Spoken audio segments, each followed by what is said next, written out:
Hey everybody, it's Steve with Sky194, and I appreciate you stopping in to check out my video. And we are here at Silverstone with the Aston Martin V8 GT3 car, and one of my favorite liveries. I think that's a 2000 livery. And surprisingly, I didn't have a setup for the Aston Martin for Silverstone. I thought for sure I did, but I don't.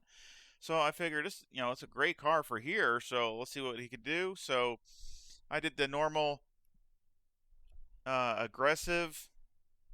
I even left the fuel alone at 62 liters. Just all I did is change the steering ratio down like I always do, and that's it. And adjusted the tire pressures, got them to where they need to be, and I ran a best of a 159.92, which is, for me, that's pretty good. And and it was consistent too. It was 59.92, 59.97, 200, 2 minute flat. I mean, it was really consistent. So the aggressive setup for the Aston Martin here is definitely a good setup.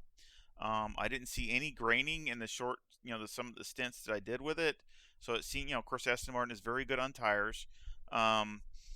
So I was very hesitant if I was going to be able to even improve upon the car at all. So, but I made a few good improvements. So let's make a few laps and look at the setup. And we'll start off here at the rear view, the behind the car view here, like we did before.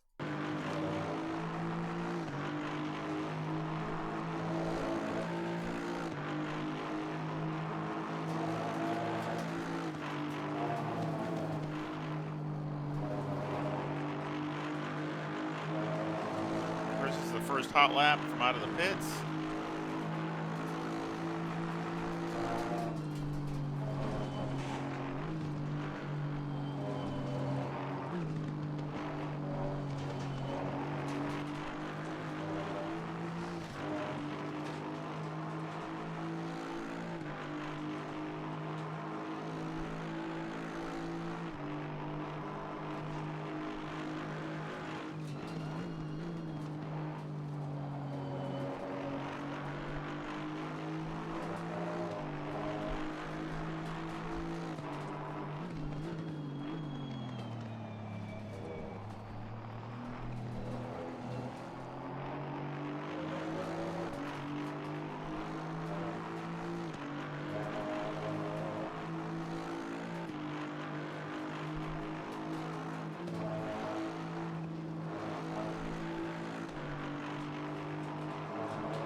Again, this is race setup.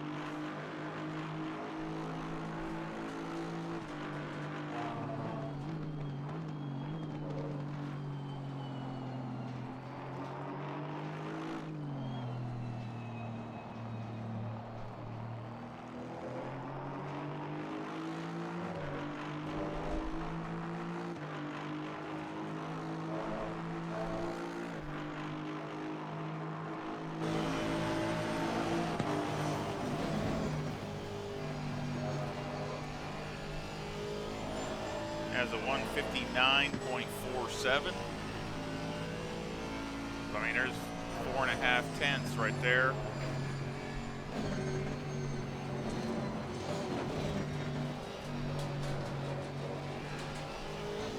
A little sloppier on this lap here.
that was a 159.58. Still only a tenth off, even though I was a little sloppy.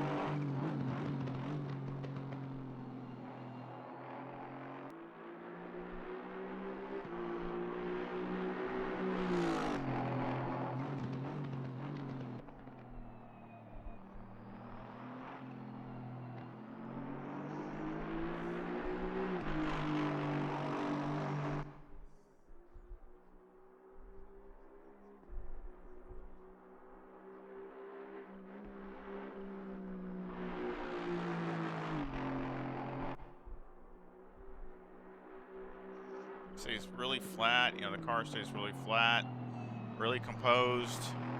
A little better than the aggressive. That's where it is improved. The aggressive, it kind of, the car moved around a little more, leaned a lot, which you get a lot at Silverstone. Just felt a little bit more on the, more on the edge. Where this feels, like I said, more, more stable.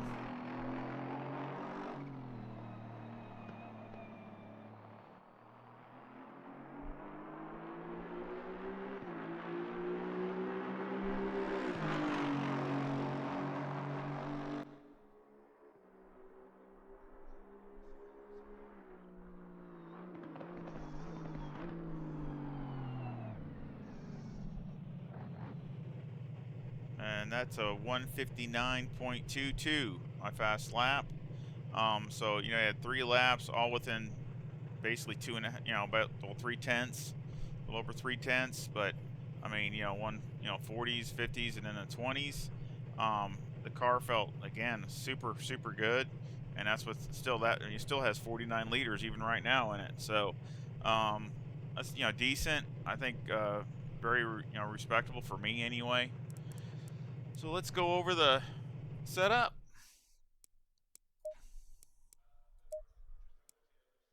Which, again, the aggressive is good for this car here, and it just feels, like I said, a little bit more moving around, but the car feels good. It feels neutral, and like I said, I ran a 59.92, so that's not, I thought that was really good for just an aggressive setup. Tires on the left is 26.1 for the front, 26.3 for the left rear. Right front is 26.8, and so is the right rear. The toe is negative 0.05, and the camber is negative 3.4 with the caster at 14, and that's all been adjusted. It had more of everything, well, except for caster had less, but it had more toe and more camber, negative camber. The toe on the rear is 0.07 with the camber at negative 2.5. And again, that's been adjusted.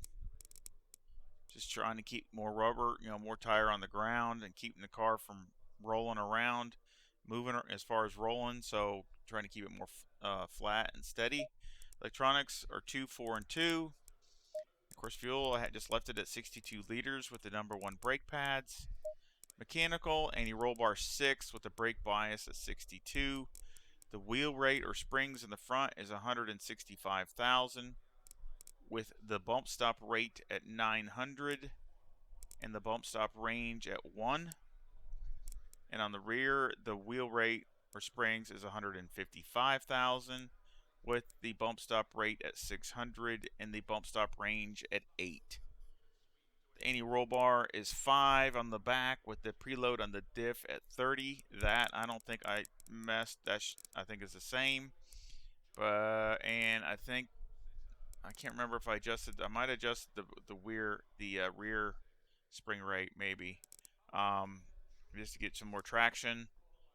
Because with the bumps and stuff, and some of that last turn, going onto the front straightaway, is kind of slick, and you're really tight, and it's very easy to get to slide and to spin up to where you're not getting forward momentum. So I try to run maybe a little bit softer spring so it gets grip.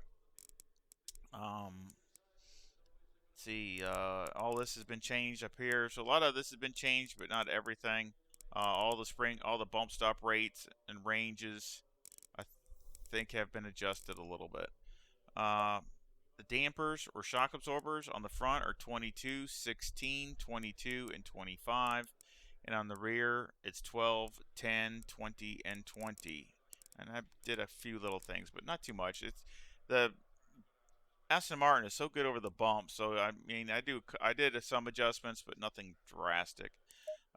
Aero on the front, the ride height is 56, and on the rear it is 79, with a 7 rear wing and a 4 and a 3 in the brake ducts. And the front aero variation is 2.8 to the positive, which is more. Pretty sure it's more than what it was aggressive. Now, an aggressive, this was all the way down. I raised it up one little bit just for ground clearance, and this was a little different back here. I went different ways. I tried low drag, like less wing. Of course, you got to go along with the ride height too because you don't have the grip. So I went accordingly to as far as I could, as far as I could go. I don't want to go too, I want it raised up enough to get the car to still put weight on the front. But I did, adjust this accordingly with how much wing I had. And it again, just like I've talked about in the past, it gained maybe, maybe a mile per hour, 2 at the most on the longest straightaway, but that's it.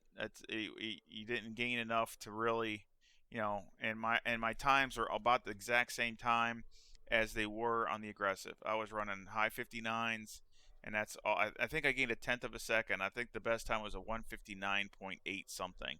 Um, so at that point, I didn't even think I was going to gain really anything.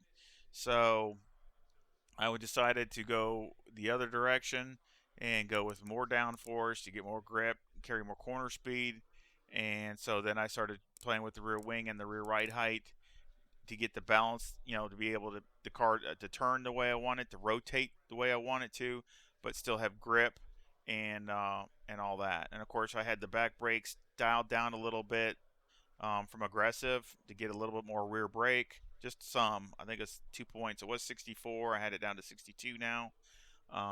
So just to make get a little bit more even on the brakes, but basically it's just you can't do that unless you have the rear wing in the car to keep the back end planted.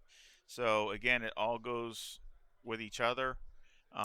Like if you take a lot of rear wing out, then you'd have to back off the rear brake because it's going to want to the back end's going to be dancing all over the place, especially if you're turning and braking at the same time. So again, I think it's a really good package, really consistent package, and I sure hope you try it and give me any feedback or comments would be greatly appreciated. Again, if you like this, please let me know so I know that you like this kind of format, or if you rather have something different with a race or more of a detailed setup, like a setup guide type thing. Please, like I say, I appreciate it. It tells me what y'all like or what you don't like, and I sure hope that it works great for you. And I sure hope you come back and visit soon. Please hit the thumbs up and subscribe to help the channel and support it, and hit the bell. And I appreciate any support, and thank you to all my subscribers. I really want to say thank you very, very much, and I hope you all come back soon. Y'all take care. See ya.